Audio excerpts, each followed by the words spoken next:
So hello guys, here I am with a new video, and in this video we are going to revise momentum, conservation of momentum and Newton's laws of motion. So guys, there is a little bit mistake in spelling of momentum. Forgive this and let us move ahead. Momentum is the product of mass and velocity. तो guys, momentum क्या होता है? Momentum product होता है मास और velocity का. इसका मतलब है जब हम मास और वेलोसिटी को मल्टीप्लाई करेंगे तो जो आंसर आएगा वो मोमेंटम होगा. अब इसकी एसआई यूनिट होती है kilogram metres per second. Its SI unit is kg metre per second. So guys, अब हम पढ़ेंगे कंजर्वेशन ऑफ मोमेंटम. सबसे पहले कंजर्वेशन का मतलब क्या होता है? कंजर्वेशन का हम बोलते हैं ना, energy can neither be created nor be destroyed. वैसे ही सेम मोमेंटम के साथ होता है. When two or more bodies act upon one another, their total momentum remains constant or conserved, provided no external force are acting. अब when two or more bodies act upon one another, जब to और मोर bodies collide होंगी या फिर act करेंगी एक दूसरे के ऊपर, तो फिर उस टाइम पे जो उनका टोटल मोमेंटम होगा वो कांस्टेंट रहेगा या फिर कंजर्व्ड रहेगा जब तक उसके ऊपर कोई एक्सटर्नल फोर्स अप्लाई नहीं हो रहा है. This law can be stated as momentum can never be created nor be destroyed. मैंने बताया था ना आपको कि मोमेंटम कंजर्व्ड रहता है हमेशा. ये कभी भी क्रिएट नहीं हो सकता, कभी भी डिस्ट्रॉय नहीं हो सकता. Total momentum before collision, total momentum after collision.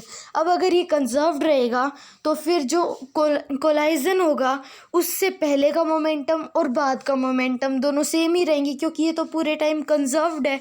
इसीलिए मोमेंटम का फॉर्मूला होगा, मीन्स ये कंजर्वेशन ऑफ मोमेंटम का फॉर्मूला होगा total momentum before collision and is equals to total momentum after collision. So guys, now we will study Newton's laws of motion. So guys, Newton has given 3 laws to describe the motion of bodies.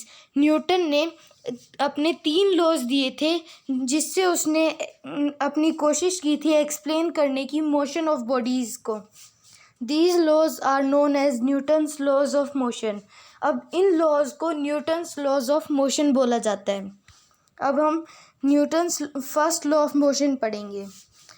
A body at rest will remain at rest and body in motion will continue in motion in a straight line with a uniform speed unless it is compelled by an external force to change its state of rest of uniform motion और of uniform motion.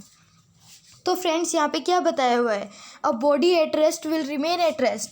अब जो body अभी रुकी हुई है, rest पे है, वो हमेशा रेस्ट पे ही रहेगी.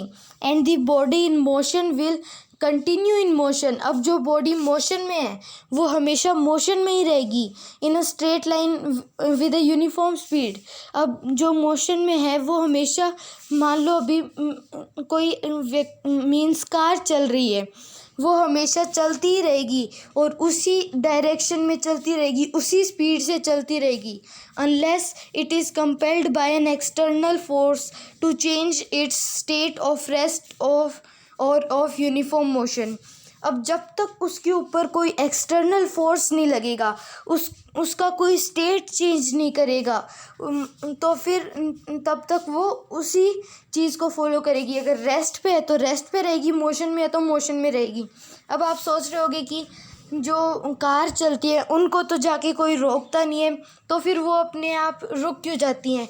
क्योंकि उनके ऊपर फ्रिक्शनल फोर्स लग रहा होता है ग्राउंड का. अब फ्रेंड्स, हम सेकेंड लॉ ऑफ मोशन पढ़ेंगे न्यूटन का.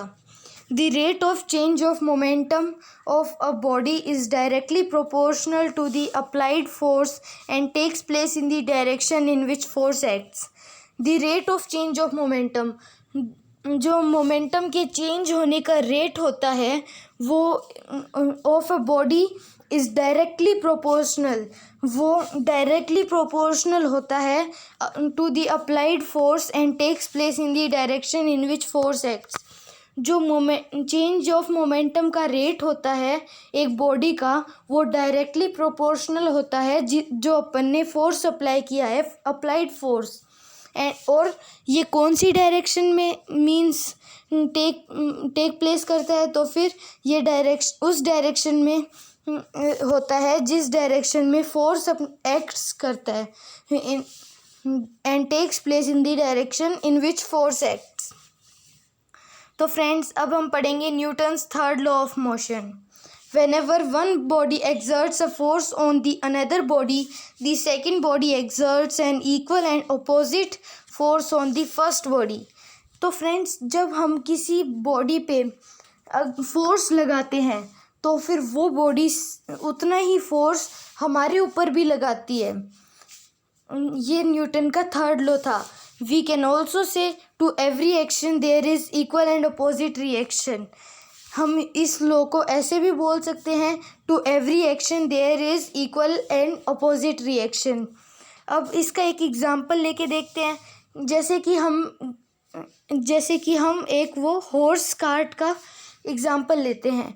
अब जो हॉर्स होता है, अगर उसको कार्ट को मूव करना है तो वो क्या करता है, बेंड होता है और वो ग्राउंड के ऊपर फोर्स लगाता है, ग्राउंड को पीछे की तरफ धकेलता है। तो फिर ग्राउंड जो होती है वो उसको उसी फोर्स के साथ आगे धक्का देती है, जिसकी वजह से वो आगे मतलब कार्ट को मूव कर पाता है।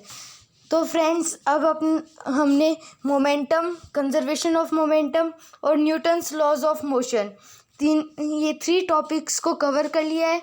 तो फ्रेंड्स, आज की वीडियो में बस इतना ही, मिलेंगे नेक्स्ट वीडियो में।